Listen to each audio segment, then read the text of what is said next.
வேகம் விவேகம் அல்ல. ஒரு ஊரில் நடுத்தர குடும்பம். அம்மா அப்பா அவர்களது ஒரே மகன் மணி. மணி கல்லூரி 1ஆம் ஆண்டு படிக்கிறான். அவனுடன் படிக்கும் மாணவர்கள் எல்லோரும் விலை உயர்ந்த பைக்குகளில் கல்லூரிக்கு வருவதை பார்த்து மணிக்கும் ஆசை வந்தது. எனக்கும் ரேஸ் பைக் வாங்கித்தாங்க என்று அடம் பிடித்தான். கஷ்டப்பட்டு பெற்றோர் வாங்கித் தந்தார்கள்.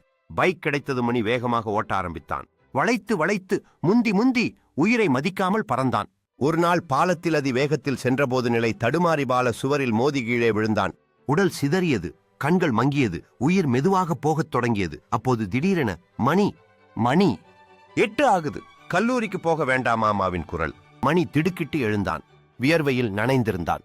அடடா, இது கனவா என்று தன்னை கிள்ளி பார்த்தான். அன்று முதல் அவன் சொன்னான், நான் இனிமேல் பேருந்தில்தான் கல்லூரி போவேன்.